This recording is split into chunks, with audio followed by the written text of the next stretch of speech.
The night she came back, rain was sliding down the windows like the world itself was crying, and my hand started shaking before I even opened the door. I'd spent 3 years convincing myself she was gone forever. 3 years teaching my heart how to survive without hope. And now there she was on my porch, soaked, exhausted, holding a small bundle close to her chest, like it was the only thing keeping her alive. The first thing I noticed was not her face, or her eyes, or the pain written all over her posture. It was the baby.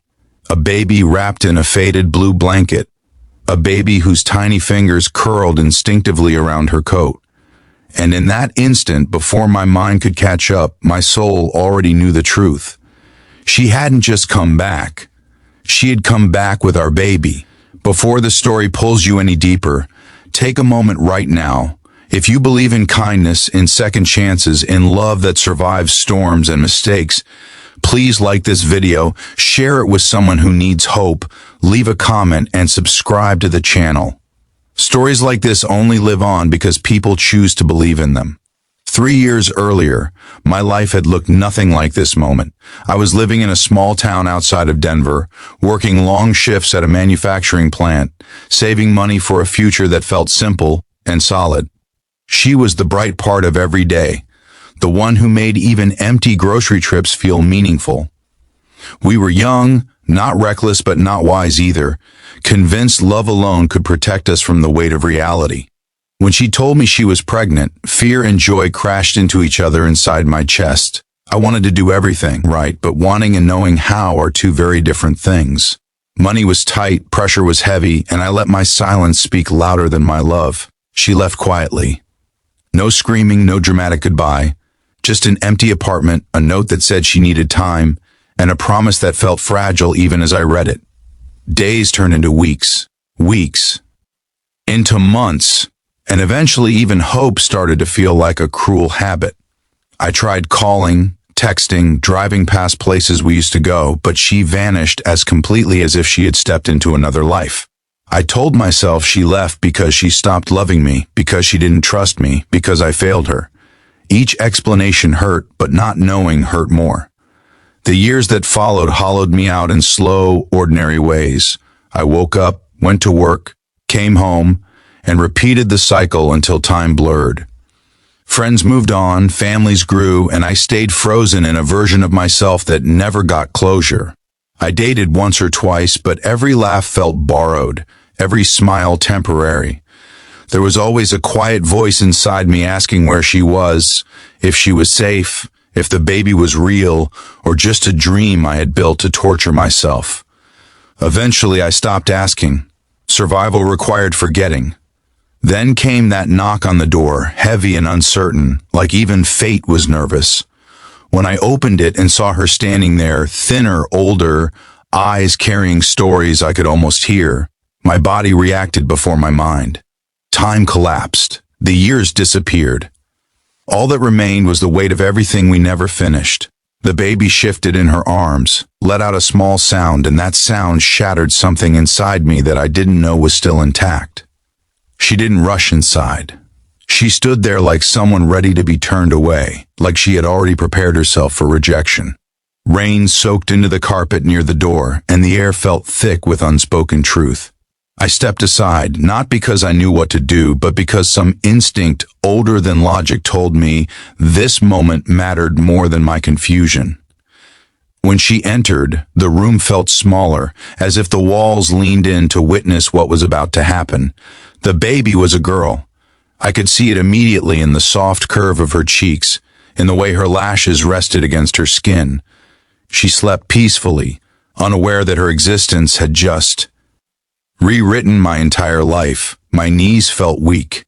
I sat down because standing suddenly felt impossible. She watched me carefully, like someone reading weather signs before a storm. Finally, she told me everything, not with anger or blame, but with the tired honesty of someone who had carried too much alone. For too long she left because she was scared. Scared of being dependent, scared of my uncertainty, scared of raising a child in a world that already felt unforgiving. She went to her aunt's place in Oregon, worked 2 jobs, gave birth in a small hospital with no familiar faces around her. She held our daughter for the first time and felt both overwhelming love and crushing loneliness. She tried to convince herself she was strong enough to do it alone. For a while she was, until life reminded her that strength doesn't mean isolation, and pride can be as heavy as fear. The baby stirred again, and she gently adjusted the blanket. That movement, simple and instinctive, broke through my shock. This tiny human was real. She existed because of us, because of a love that didn't end even when everything else fell apart. I felt grief for the moments I missed, the first smile, the first cry, the night she must have spent exhausted and afraid. Guilt settled deep in my chest, but beneath it was something unexpected. Gratitude. She came back. She didn't have to. The days that followed were awkward, emotional, and raw. There was no instant forgiveness, no perfect reunion. We moved carefully around each other, like learning how to walk again after an injury. I learned how to hold my daughter, how to change diapers with clumsy hands, how to quiet her cries just by resting her against my chest. Every small moment felt monumental. I saw myself in her, not just in her features, but in the way she calmed when she heard my heartbeat, like she recognized something familiar, even if she couldn't understand it yet.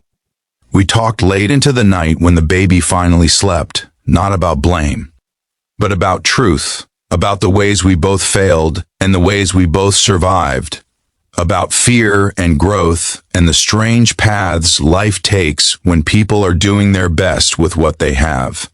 There were tears, heavy silences, and moments where the weight of the past threatened to pull us under again. But there was also something new, responsibility shared, love matured, hope reshaped into something steadier.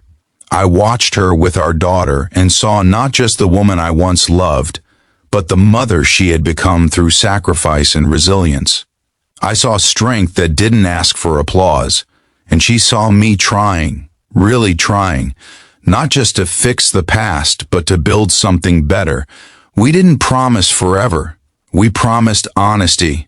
We promised effort. Sometimes that is braver. Life didn't magically become easy.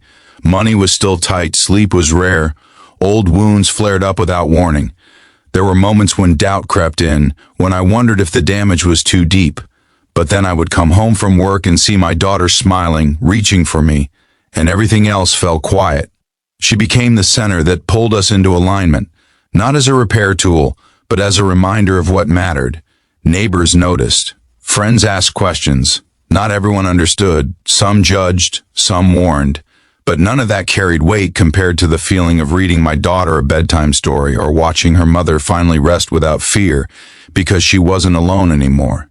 Healing didn't arrive all at once. It arrived in pieces, in shared meals, in laughter that surprised us both, in apologies spoken without defensiveness. Months passed, and the house filled with signs of life I once thought I would never have. Toys scattered across the floor, photos on the fridge, plans that extended beyond the next paycheck. We learned how to argue without tearing each other apart. We learned how to forgive without erasing memory. Love, I realized, isn't about never breaking. It's about choosing to rebuild when breaking happens. Just before the ending of this story, I want to ask you something special. Please comment below and share what second chances mean to you, or if you have ever experienced a moment that changed your life without warning. Your words matter more than you think. One evening, as I held my daughter and watched her sleep, it finally hit me how close I came to losing everything without ever knowing what I lost. If she hadn't come back that night, if fear had won, if pride had kept her away, my life would have remained half-lived. She didn't just bring our baby. She brought truth. She brought accountability. She brought a chance to become the man I was supposed to be all along. We are not perfect. We are not a fairy tale. But we are real. And sometimes real is more powerful than perfect. Love doesn't always arrive the way we expect it. Sometimes it leaves, grows stronger in absence, and returns carrying proof that even broken paths can lead somewhere beautiful. If this story touched your heart, if it made you feel something deep or reminded you of the power of forgiveness and love, please like the video, share it with someone who needs hope, and leave a comment. Your engagement keeps stories like this alive, and your belief gives them meaning. That night she came back with our baby didn't just change my life, it gave it one.